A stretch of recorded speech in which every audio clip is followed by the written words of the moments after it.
অভিষেক বন্দ্যোপাধ্যায় তিনি আজকে চিকিৎসকদের সম্মেলনে বেশ কিছু গুরুত্বপূর্ণ সওয়াল করেছেন। আরজিকর পরবর্তী আবহে অভিষেক বন্দ্যোপাধ্যায় বেশ কিছু গুরুত্বপূর্ণ সওয়াল করেছেন। তার মধ্যে উল্লেখযোগ্য তিনি বলছেন ধর্ষণের ঘটনায় মৃত্যুদণ্ডের পক্ষে তিনি সওয়াল করেছেন। 6 বছর জেলে রেখে কেন খরচ করা হবে?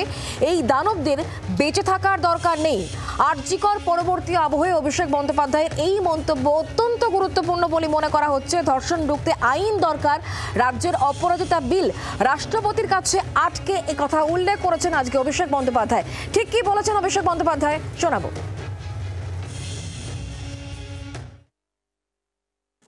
আমার বক্তব্য যেখানে সার্কামস্ট্যান্সিয়াল এভিডেন্স, পারিপার্শ্বিক আপনার তথ্য প্রমাণ আপনার বিরুদ্ধে, সেখানে আমি কেন একটা লোককে 4 বছর 3 বেলা খাইয়ে জেলে রাখবো? কেন তার ক্যাপিটাল পানিশমেন্ট হবে না? সমাজে তার বেঁচে থাকার অধিকার নেই? একটা লোককে যদি আমি 5 বছর ধরে জেলে রাখি আর ট্রায়াল শুরু হবে, তারপর তো সে 4টে কোর্টে যাবে, high court, division bench, supreme court, mercy petition, এ করতে করতে তো 6 বছর লেগে যাবে। একটা লোককে যদি আমি 6 বছর জেলে রাখি, তাহলে দিনে 2 কাপ চা আর 3 বার খাবার খাওয়াতে আমার 300 টাকা খরচা। তাহলে বছরে কত টাকা খরচা?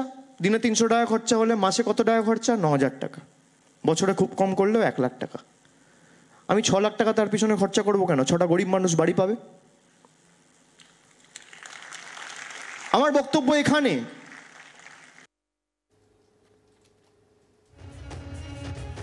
শুনলেন অভিষেক বন্দ্যোপাধ্যায়ের বক্তব্য। আমরা কথা বলবো প্রবীর চক্রবর্তী এই মুহূর্তে আমাদের সঙ্গে রয়েছেন, প্রতিনিধি টেলিফোন লাইনে। প্রবীর, অভিষেক বন্দ্যোপাধ্যায় এই আরজিকর পরবর্তী আবহে চিকিৎসকদের নিয়ে সম্মেলন, সেটা যেমন গুরুত্বপূর্ণ, তার পাশাপাশি আজকে তিনি যে বক্তব্য পেশ করেছেন সেখানে তিনি বলছেন ধর্ষণের ঘটনায় যারা অভিযুক্ত, যাদের দোষ প্রমাণিত, তাদেরকে কেন জেলে রাখা হবে, ক্যাপিটাল পানিশমেন্ট কেন হবে না, কেন সরকার এত টাকা খরচ করবে, দ্রুত শাস্তি কেন হবে না, এই সওয়াল তার কতটা গুরুত্বপূর্ণ হয়ে যাচ্ছে?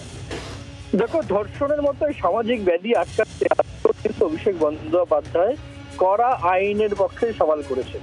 যে শুধুমাত্র স্থিতি বদল করে দেওয়া, অফিসারকে বদল করে দেওয়া, তারপরে নাকি ধর্ষণের মতো ঘটনা আটকানো যাবে না। এর ক্ষেত্রে প্রয়োজন আছে কড়া আইন এবং ক্যাপিটাল পানিশমেন্ট, যেটা অভিষেক বন্দ্যোপাধ্যায় 10ই আগস্ট দাঁড়িয়ে বলেছিলেন যে ধর্ষকদের কড়া শাস্তি, ফাঁসি চাই, কারণ এদের মতো মানুষ সমাজে বেঁচে থাকা উচিত নয়। আজকেও দেখা গেল অভিষেক বন্দ্যোপাধ্যায় আগা গোড়ায় কিন্তু কড়া আইনের পক্ষে সওয়াল করে গেলেন যে কেন কেন্দ্রীয় সরকার কড়া আইন করবে না, কেন কেন্দ্রীয় সরকার যদি ইডির ডাইরেক্টরের মেয়াদ বৃদ্ধি করতে পারে, তাহলে অর্ডিন্যান্স জারি করে কেন কড়া আইন করবে না কেন্দ্রীয় সরকার? যেহেতু সংখ্যাগরিষ্ঠ সরকার তারা, কেন্দ্রীয় সরকার চালাচ্ছে বিজেপি, কেন তারা কড়া আইন করবে না, এই প্রশ্ন কিন্তু অভিষেক বন্দ্যোপাধ্যায় তুলেছেন। পাশাপাশি দাঁড়িয়ে তিনি প্রাইভেট মেম্বার বিল আনার কথা বলেছিলেন। আজকেও বলেছেন যে রাজ্য সরকার যে আইনটি করেছে সেটা রাষ্ট্রপতির কাছে পড়ে রয়েছে 2 মাস ধরে। সেই আইনেও যদি সেটাও যদি আইনে পরিণত হয় তাহলে কড়া শাস্তির বিধান রয়েছে সেখানে, এবং সেটা যদি আইনে পরিণত হয় তাহলে প্রাইভেট মেম্বার বিল আনতে বলেছিলেন সেটা আর প্রয়োজন হবে না।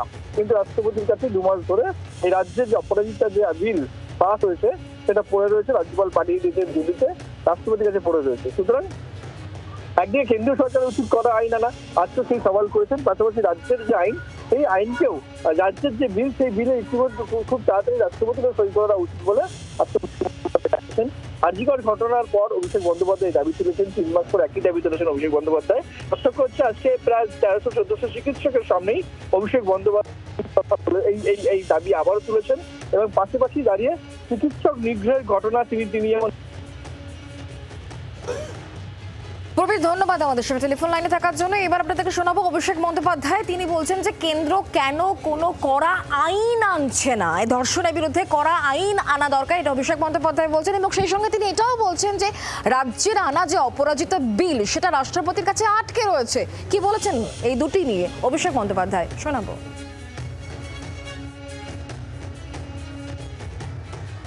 আমাদের যদি এই সামাজিক অপরাধ, এই ধর্ষণের মতো ঘটনাকে চিরতরে সমাজের বুক থেকে সরাতে হয়, মেটাতে হয়, বিদায় দিতে হয়, তার একমাত্র প্রতিকার সমাধান হচ্ছে অ্যান্টি রেপ ল বা অ্যান্টি রেপ বিল।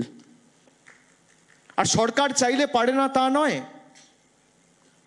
রাজ্য সরকার তার কর্তব্য করে রাজ্যপালের অফিসে পাঠিয়েছে, রাজ্যপাল সেখান থেকে তিনি রাষ্ট্রপতির কাছে পাঠিয়েছেন। 2 মাস হয়ে গেল, আজকে সেই বিল নিয়ে কোনো উচ্চবাচ্য নেই, রাষ্ট্রপতির কাছে পড়ে আছে।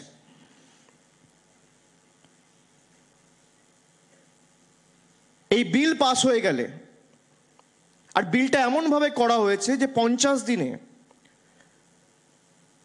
তার শাস্তি হবে, এবং শুধু তাই নয়, তার সাথে অ্যাসিড অ্যাটাকের ক্ষেত্রেও আমরা 3 বছরের শাস্তি এবং 3 থেকে 5 বছরের শাস্তির একটা প্রভিশন রেখে বিলটা পাস করা হয়েছে। অন্য কোনো রাজ্য সরকার বা কোনো রাজ্যের বিধানসভায় এটা হয়নি।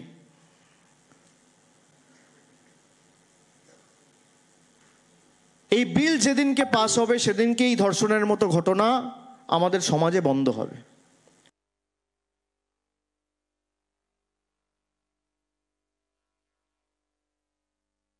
আমরা ইতিমধ্যে আমাদের রাজ্য সরকার বিধানসভায় আইন পাস করেছে, অপরাজিতা বিল। আপনাদের জানা দরকার, আমি একটি রাজনৈতিক মঞ্চ থেকে আমাদের পার্টির ছাত্র সমাবেশের মিটিং থেকে আমি বলেছিলাম যে আমি প্রাইভেট মেম্বার বিল আনব। অপরাজিতা বিল যদি পাস হয়ে যায় তাহলে ভারতবর্ষ জুড়ে, এটা বিএনএসএস এর অ্যামেন্ডমেন্ট, এই অ্যামেন্ডমেন্টটা যদি রাষ্ট্রপতি ছেড়ে দেয়, সাইন করে দেয়, তাহলে সারা ভারতবর্ষ জুড়ে এই আইন পাস হবে, তাহলে প্রাইভেট মেম্বার বিল লাগবে না। আর যদি না আনে তাহলে যতদিন লাগুক আমি প্রাইভেট মেম্বার বিল আনবো, আমার সাথে কেউ দাঁড়িয়ে থাকলেও আনবো আর কেউ না দাঁড়িয়ে থাকলেও আনবো। বাংলার আওয়াজ, বাঙালির আবেগ, জি 24 ঘন্টা।